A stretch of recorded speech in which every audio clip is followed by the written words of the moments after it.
बिस्मिल्लाहिर्रहमानिर्रहीम। Dear students, आज हम पढ़ेंगे चैप्टर नंबर 2 का लेसन नंबर 5 मैथमेटिक्स की किताब है 9th क्लास की। चैप्टर की एक्सरसाइज शुरू करने से पहले हम प्रॉपर्टीज़ के बारे में डिस्कस कर रहे थे। कल हमने पढ़ी थी properties of the real numbers under addition and multiplication, और आज का टॉपिक है properties of equality of the real numbers. Real numbers की बराबरी की खसूसियात। बराबर, इक्वल के साइन को बराबर कहते हैं, तो बराबरी की खसूसियात होती हैं। इनमें नंबर 1 है रिफ्लेक्सिव प्रॉपर्टी। रिफ्लेक्सिव का मतलब होता है कि जो भी नंबर हो वही अपने आप को रिफ्लेक्ट कर रहा है, वही नंबर होगा। ए इज इक्वल टू ए यानी 3 इज इक्वल टू 3। अगर वो सेम नंबर है, अपना ही नंबर है, तो वो उसके इक्वल होता है। सिमेट्रिक प्रॉपर्टी का मतलब होता है कि इक्वल की दोनों साइडों पे एक जैसी चीज़ें हैं। मसलन ए इज इक्वल टू बी है, बी इज इक्वल टू ए है, यानी मैं इसको इधर लिख दूँ इधर लिख दूँ, इससे कोई फ़र्क नहीं पड़ेगा। इक्वल की दोनों साइडें एक जैसी हैं यानी बराबर है। फ़र्ज़ किया मेरे पास है 3 is equal to x, x is equal to 3 मैं लिख सकता हूँ, यानी एक्स को इधर लिख दूँ, 3 को इधर लिख दूँ, इधर इसको इधर लिख दूँ, इसको इधर लिख दूँ, कोई फ़र्क नहीं पड़ेगा। इक्वल की दोनों साइडें एक जैसी होती हैं।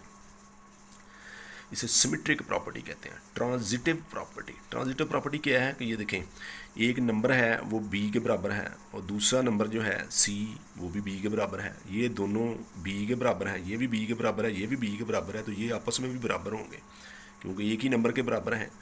तो ए इज इक्वल टू सी हमारा आंसर होगा। इसको एक मिसाल से समझते हैं। मसलन 3 इज इक्वल टू एक्स है और एक्स इज इक्वल टू सी है। ये भी एक्स के बराबर है, ये भी एक्स के बराबर है, तो ये दोनों नंबर आपस में बराबर होंगे। 3 इज इक्वल टू सी। ठीक है। अब चौथी प्रॉपर्टी है हमारे पास एडिटिव प्रॉपर्टी। एडिटिव प्रॉपर्टी का मतलब है कि प्लस करने की जो खसूसियत है, जमा करने की खसूसियत है। मसलन ए इज इक्वल टू बी है, दो रियल नंबर्स के अंदर दो साइडें इसकी बराबर होती हैं, दोनों साइडें बराबर हैं। अपनी मर्ज़ी से हम कोई नंबर इधर प्लस करें, वही नंबर दूसरी साइड पे भी प्लस कर देंगे, तो ये फिर भी इक्वल ही रहेंगी, साइडों में फ़र्क नहीं पड़ेगा। मिसाल के तौर पर 3 इज इक्वल टू एक्स है, तो मैं अपनी मर्ज़ी से इधर भी 5 प्लस कर देता हूँ, इधर भी 5 प्लस कर देता हूँ। एक ही नंबर दोनों साइडों पर जब प्लस करें तो फिर आंसर सेम ही रहता है, दोनों साइडें बराबर ही रहती हैं।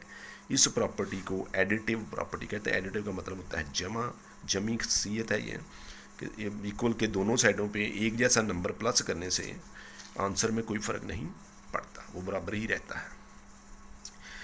पांचवी प्रॉपर्टी है multiplicative property.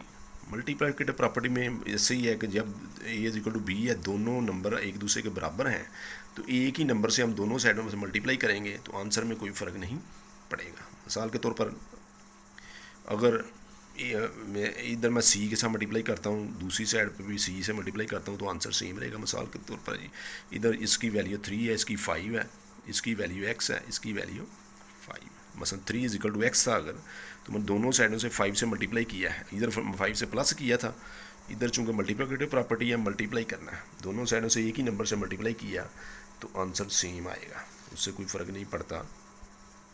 Cancellation property for addition, जब जमा कर रहे हैं आप किसी रकम के अंदर कोई चीज़, तो अगर एक जैसी रकमें होंगी वो कैंसिल हो जाएंगी दोनों साइडों पे। मसलन A plus C is equal to B plus C है, सी इधर भी कॉमन है इधर भी कॉमन है, तो ये कैंसिल हो जाएंगे, पीछे रह जाएगा A is equal to B.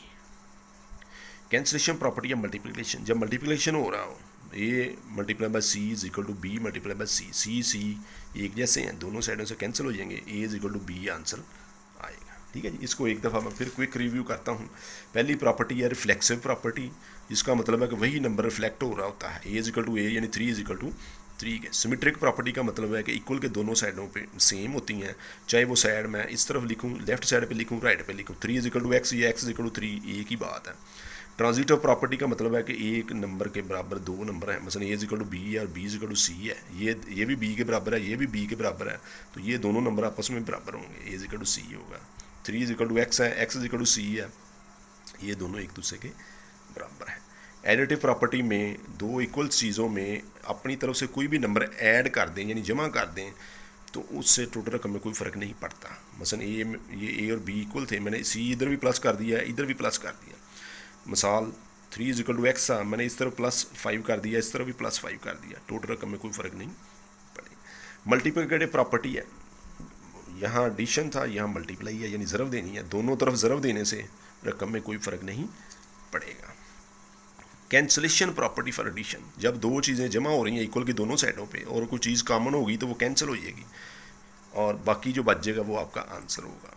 इसी तरह कैंसलेशन प्रॉपर्टी ऑफ मल्टीप्लिकेशन है कि जब दो इक्वल की दोनों साइडों पे कोई नंबर मल्टीप्लाई हो रहे हैं, अगर कोई कॉमन नंबर है तो वो कैंसिल हो जाएगा, सी से कैंसिल हो गया, ए इज इक्वल टू बी।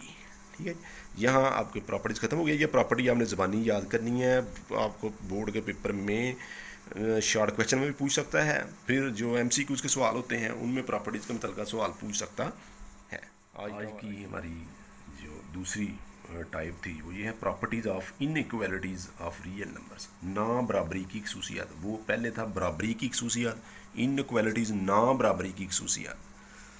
इस खसूसियात में क्या होता है, ट्राइकोटोमी प्रॉपर्टी।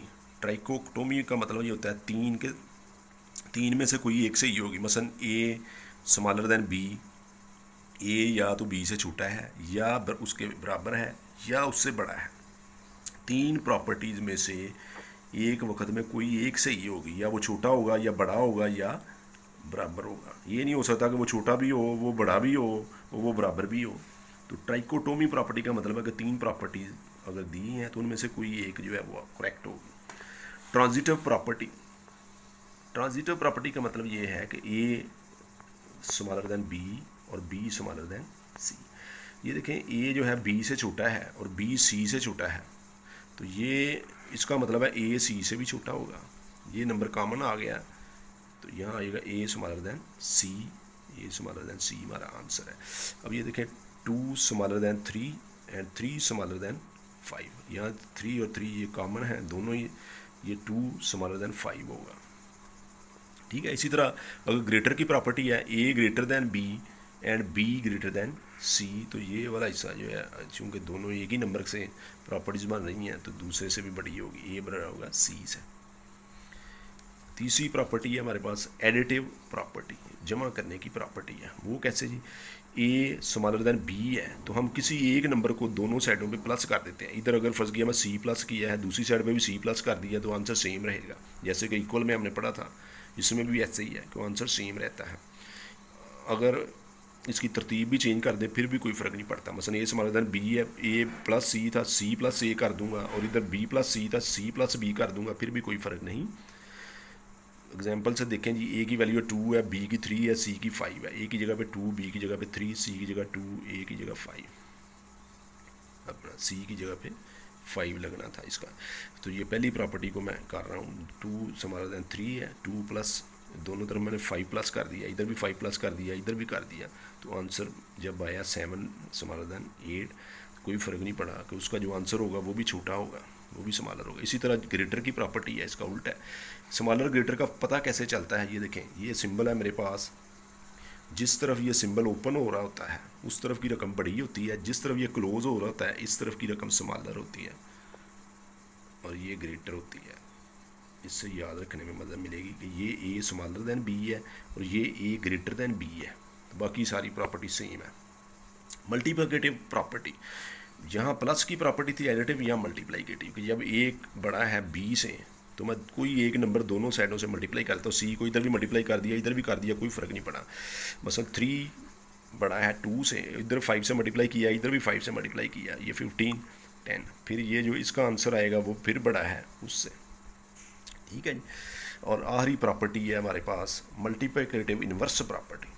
इन्वर्स प्रॉपर्टी हम पीछे भी पढ़ चुके हैं, उलट होती है, और मल्टीप्लिकेटिव इन्वर्स जो है ए का उलट 1/a होता है और बी का उलट 1/b होता है। अब अगर आप गौर करें, ए स्मॉलर देन बी है, लेकिन जब इसका रेसिप्रोकल लेंगे 1/a, इन्वर्स यानी ले रहे हैं, और इसका भी इन्वर्स लिया है, तो फिर ये साइन चेंज हो जाएगा, ये बड़ी हो जाएगी। मसलन इसकी मिसाल मैं यूँ दूंगा, आपके पास है ए की वैल्यू 10 है, बी की वैल्यू 100 है।